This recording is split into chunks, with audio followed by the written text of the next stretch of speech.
Bismillahirrahmanirrahim.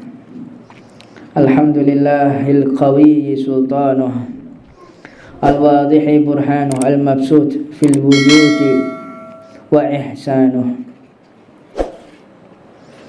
Allahumma salli wa sallim ala sayyidina Muhammadin wa ala alihi sayyidina Muhammad. Subhanaka la ilma lana illa ma 'allamtana innaka antal alimul hakim. Rabbi ishrah li sadri wa yassir li amri wahlul 'uqdatam min lisani yafqahu qawli. Assalamualaikum warahmatullahi wabarakatuh. Alhamdulillah, puja dan puji syukur kita haturkan kepada Allah Subhanahu wa taala yang telah memberikan kita ma'unah, kekuatan untuk melawan segala hawa nafsu, untuk setia kepada Allah Subhanahu wa taala. Ini merupakan ma'unah, pemberian dari Allah Subhanahu wa taala. Maka kemuliaan yang Allah berikan kepada kita pada malam hari ini yaitu kita bisa berzikir kepada Allah, bisa bersolawat kepada junjungan Nabi Muhammad, dan bisa taqarrub ilallah, bisa mendekatkan diri kepada Allah Subhanahu wa taala. Ini adalah satu karunia yang tidak dapat ditukar oleh materi manapun, yang tidak dapat disandingkan dengan jabatan apapun, yaitu tatkala kita mendapatkan kenikmatan untuk beribadah kepada Allah Subhanahu wa taala. Maka kita wajib syukuri keadaan yang Allah berikan kepada kita, yang mana banyak orang yang di luar kita saat ini lagi bergelimangan dosa. Mungkin mereka saat ini lagi mabuk, mungkin mereka saat ini lagi meninggalkan sholat, mungkin mereka saat ini lagi berzina, fal iyadu billah min dzalik. Tapi pada malam hari ini Allah memberikan bimbingan, Allah memberikan hidayah kepada kita, sehingga kita bisa berzikir, berkumpul dan bermunajat kepada Allah Subhanahu wa taala. Mudah-mudahan Allah Subhanahu wa taala senantiasa memberikan kita keadaan yang seperti ini, keadaan yang senantiasa penuh dengan keridhaan Allah Subhanahu wa taala. Qala radhiyallahu taala anhu wa nafa'ana Allah bih Sayyidina Maulana qudwatuna Al-Habib Abdullah bin Ali Al-Haddad.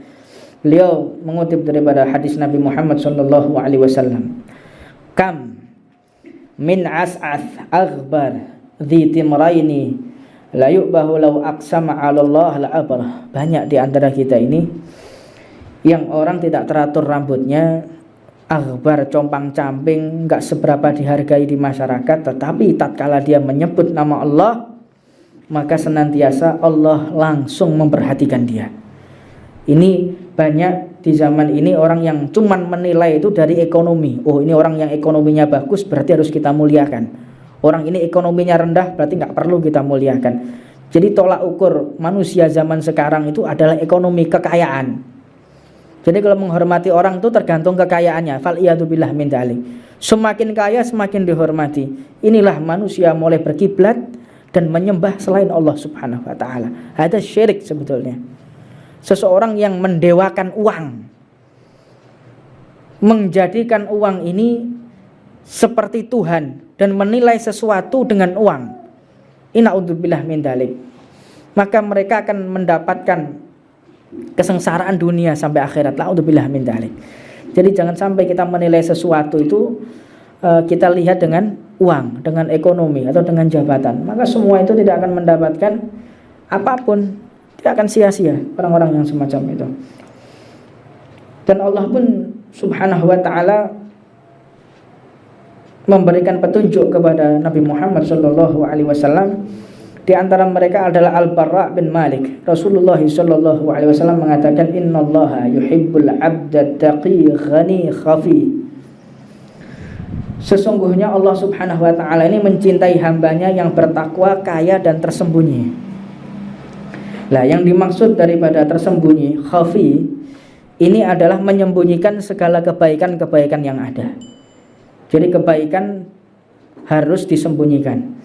Lah, saya kira sesuai dengan yang diucapkan oleh Al-Allamah Al-Habib Abu Bakar Al-Adni Al-Masyhur.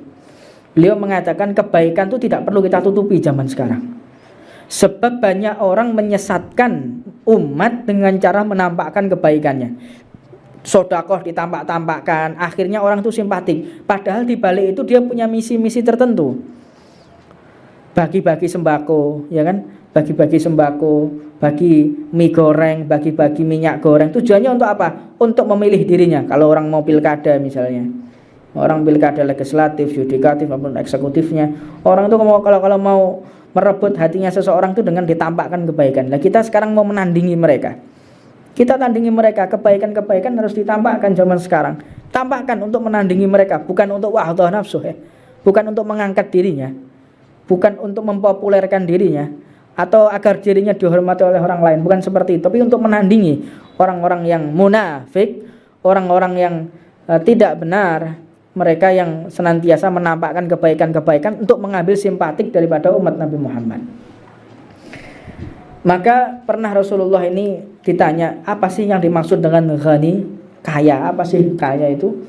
Mu'minun yujahidu bin nafsih wa malihi fis sabilillah. Orang yang beriman kepada Allah dan senantiasa dia loyal kepada agama. Loyalnya dia kepada agama ini dengan hartanya dan dengan nyawanya. Itu orang yang loyal kepada Allah Subhanahu wa taala.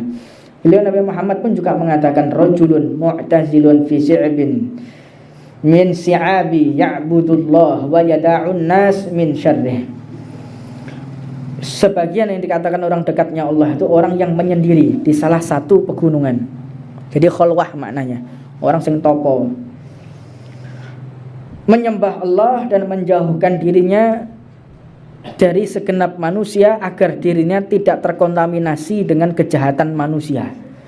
Sampai-sampai mereka itu beberapa saat yang lalu Al-Fakir bertemu. Saya lihat orang ini, saya pikir mungkin paranoid ya. Ternyata enggak, mereka benar. Jadi kalau menanam beras itu nanam sendiri. Jadi kalau butuh cabai nanam sendiri. Kalau butuh sayur nanam sendiri. Jadi makan sesuatu yang beliau tanam untuk menghindarkan dirinya dari kejahatan manusia. Manusia sekarang jahat. Sayuran itu biar enggak layu dikasih formalin, daging dikasih formalin, nanti buah-buahan dikasih lilin, kasih plastik. Enggak, mereka berpikir ini dosa, ini merupakan akan merusak kesehatannya manusia. Enggak berpikir seperti itu. Lah ini kejahatan-kejahatan yang ada di tengah-tengah kita mereka hindari. Sampai akhirnya mereka ini benar-benar keluar daripada keributan atau umaknya dunia, keluar dia. Sampai akhirnya benar-benar dia meninggalkan hartanya, meninggalkan seluruh manusia dan menyendiri kepada Allah Subhanahu wa taala. Dan Nabi Muhammad pun mengatakan, yusyaku an yakuna khaira malil muslimin ghanaman yadba'u biha sya'fal jibal wa mawqi'i qutr yafirru bidainihi minal fitan. Jadi mereka ini senantiasa menyampingkan kesenangannya, dan mereka ini selalu menghilang dari kepopuleran, sehingga mereka pun ini tidak pernah dihiraukan oleh masyarakat. Tapi sebenarnya kunci rahmatnya Allah ada di tangannya mereka. Kalau dia berdoa, kalau dia bermunajat, langsung diterima oleh Allah Subhanahu wa taala. Sebagaimana diriwayatkan di dalam Mu'ad bin Jabal radhiyallahu taala anhu, annahu sallallahu alaihi wasallam yaqul. Mu'ad bin Jabal meriwayatkan bahwa Nabi Muhammad mengatakan, al-yasiru minar riya syirkun. Sedikit dari sifat riya adalah syirik. Engkau sombong, berarti engkau telah syirik kepada Allah Subhanahu wa taala. Sebab kesombongan ini bajunya Allah. Manusia, makhluknya Allah tidak pantas sombong. Sombong hanya dimiliki oleh Allah. Jadi kalau ada manusia sombong seperti monyet pakai jas, pantas apa enggak? Gak pantas. Yang pakai jas itu manusia. Manusia pakai jas, ketok berwibawa, ketok bagus. Begitu juga kalau ada monyet pakai jas, jadi buat main-main sama orang. Dibuat main-main, apa jenenge? Ketek ogleng. Lah kaya ketek ogleng. Manusia kaya ngono iku. Manusia sing sombong wis kaya ketek ogleng iki mau. Oh, dia enggak punya apa-apa kok. Kata Sayyidina Ali, manusia itu mau disombongkan apanya? Dia lahir membutuhkan orang. Dia lahir butuh dengan orang. Dia dewasa membutuhkan orang. Dia bisa berjalan membutuhkan orang. Segala sesuatu di dunia dia membutuhkan orang. Tapi di dalam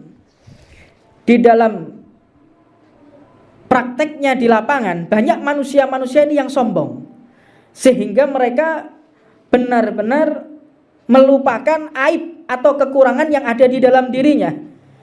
Sebagaimana Sayyidina Ali mengatakan, lahir dengan telanjang. Lahir kita dengan telanjang, perlu dengan orang. Kita lahir telanjang, perlu dengan orang, didewasakan, diajari jalan, diajari makan, diajari berbicara, diajari baca dan tulis. Mana ada manusia lahir langsung pintar, langsung ngerti segala macam, tidak ada. Hidup butuh orang. Ada orang yang hidup tanpa butuh orang. Kita ini simbiosis mutualisme. Ya, saling membutuhkan. Ini manusia. Jadi tidak ada namanya manusia nggak butuh dengan orang yang lain, mustahil. Hidup butuh orang, mati lebih butuh lagi. Ada orang ceritanya mau mati gali kuburannya sendiri, terus pakai kain kafan sendiri, mandi sendiri, medeni wong, Pak. Ono wong mati adus dhewe. Ono wong mati nggih kafan dhewe. Ya, setelah itu masuk ke liang lahat sendiri. Waduh, cerita sepanjang zaman ini akhirnya. Tidak ada, orang mati pun masih butuh orang yang lain. Dan jika ada manusia sombong, kata Sayyidina Ali, ketahuilah dia sama dengan apa yang di dalam isi perutnya. Apa isinya perut? Darah, nanah, kotoran. Itulah manusia-manusia yang sombong. Orang yang sombong kayak begitu.